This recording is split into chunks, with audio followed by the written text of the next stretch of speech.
As many of us know, Indiana has long been a two-party state, right? But there's a new initiative launching this week that says independents are actually more competitive than most people think.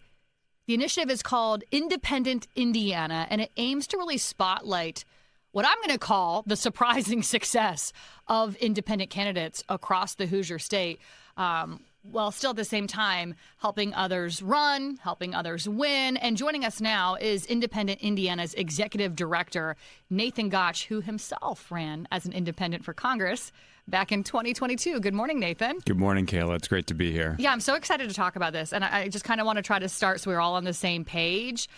What was this aha moment for you? What made you say maybe, you know what, we need Independent Indiana. We need this initiative. You know, you talked in the intro about Indiana being a two-party state, but I have to be honest, it doesn't really feel like that. It hasn't felt like that for a while, and you know that's reflected in our turnout numbers. When you have essentially one-party rule, and that's not a quote from me. Mitch Daniels wrote a column in the Washington Post in 2024 saying that Indiana was a one-party rule state, and he wasn't excited about that.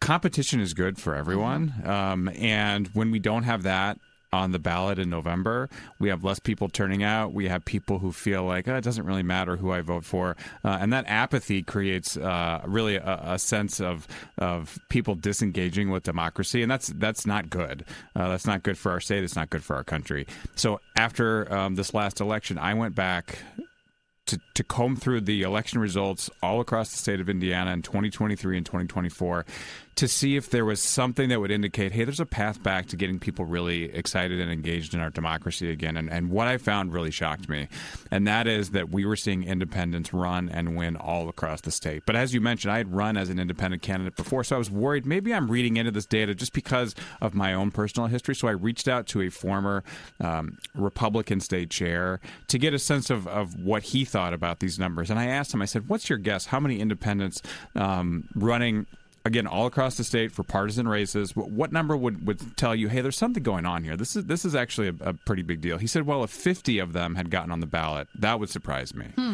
Kayla, it's 244. Yeah, that shocks me. That shocks me, Nathan. So the next question he had is, okay, I mean, that's a big deal, but how many of them actually won? And he knows, like I do, how hard it is to win. So it's tough to get on the ballot. We have very strict signature requirements. And then also we have straight ticket voting. We're one of only 6 states that still has straight ticket voting. So, if you vote straight ticket, you're not even going to see that there's independent candidates on the ballot. So this state party chair's guess was 5% of those 244 independents had won their races, which would be a pretty significant number. It was 52%. This is happening all across the state, but the reason we don't know about it is because no one's out there telling people about it. These independents run their own campaigns. They're not connected to a party apparatus. Nobody's out there, letting people know. And so part of the reason we've established Independent Indiana is to let people know, hey, this is already happening. This is a viable path. And we want to provide the information and resources so that it's easier for people who might be thinking about running as independents to be able to do that. What kind of races are these, independents winning? City, county, state? Like what level? So the wins are happening on the bottom half of the ballot. It's for mayor, it's for city and town council, it's for clerk treasurer, but we're also seeing people starting to run for countywide races, for state legislature. I ran for Congress, and something that's really interesting, of those 244 who ran, those that lost, almost a third of them had vote totals between 30 and 49%. So they're doing really well, even when they're not winning. And again, that's why we think providing the resources and the information for these folks, and also really studying how we can help independents be more competitive as those races get bigger. That's what Independent Indiana is all about. Well, speaking of that competitiveness, too, I mean, you talk about some of the obstacles, like the strict signature requirements that we have and straight line party voting. Can I give you an example, by the way? So in my my race, this is running for Congress 2022, I had to collect over 5,000 signatures just to get on the ballot. If I was running as a Republican or Democrat, you know what the number was? 0.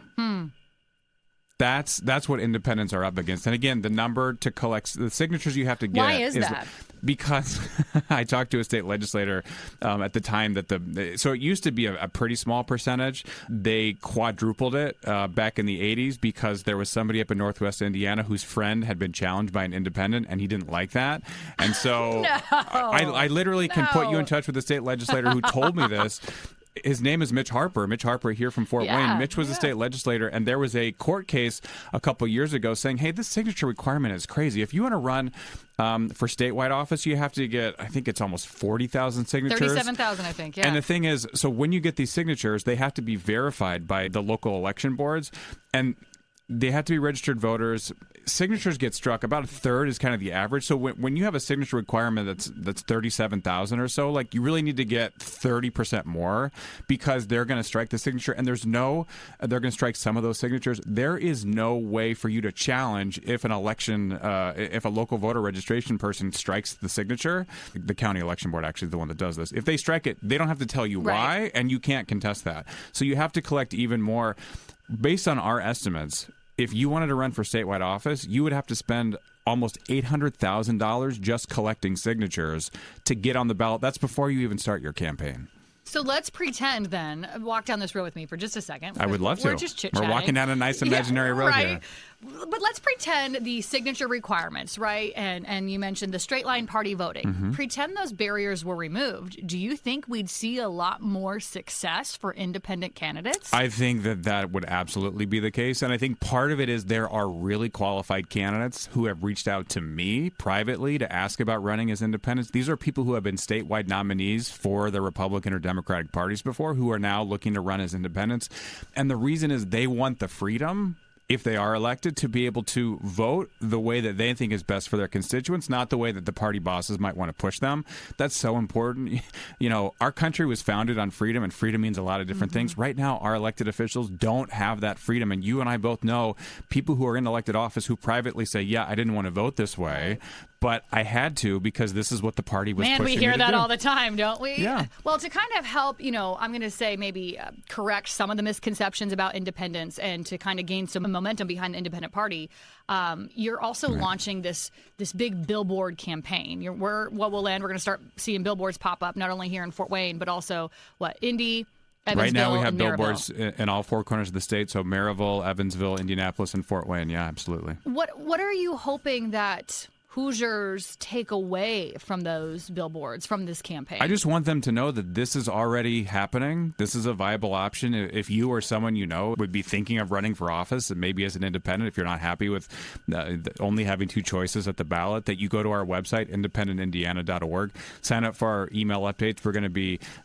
announcing some new things in the coming weeks, releasing some things, some of those resources that we talked about. And again, I mean, this is happening all across the state, and we're starting to hear from people now that we launched this week who are really excited to know that this is an option for them. In full transparency, Nathan, you and I know each other pretty well, I would say. I would consider you a friend of mine. And talking to you, I think I already know the answer to this question, but I want to ask it anyway. This isn't That's quite a tease, by the way. Well, this is what I'm talking to you, and I hear your passion. This isn't just, you're not just dipping your toe into this and being, a short-term boost here for independent candidates for the midterm or anything like that, right? Do you fundamentally hope this reshapes or starts to reshape the Indiana's political system that we have? Yeah, I mean, I'm committed to this. As you said, I ran as an independent 3 years ago. I've continued to want to make sure that people walking into the voting booth have as many good choices as possible. I've yet to hear somebody walk out and say, gosh, the problem was I had too many people to choose from. So let's make it better for our community, for our state, for our country. And really, I think it's about returning our system to the way that the founders designed it. George Washington was the first independent candidate, and he did a pretty good job. I'm way out of time. I only got like 30 seconds, but I want to ask this anyway. What does success look like for you for this initiative, let's say 5 years down the road? That's a great question, and the truth is we don't know. We want to open this up and see what Hoosiers want it to be. Again, it's about the freedom to be able to have more candidates, but also the freedom for those candidates and elected officials to govern in the way that's best for their constituents. Well, keep me updated, Nathan, because I'd love to start, as responses start to trickle in, which I already know you're having a positive response, but as those responses start to trickle in, keep me updated, and we'll continue to talk about it here on the show. Excellent. Independentindiana.org. Check it out. Independentindiana.org. That is the executive director of Independent Indiana.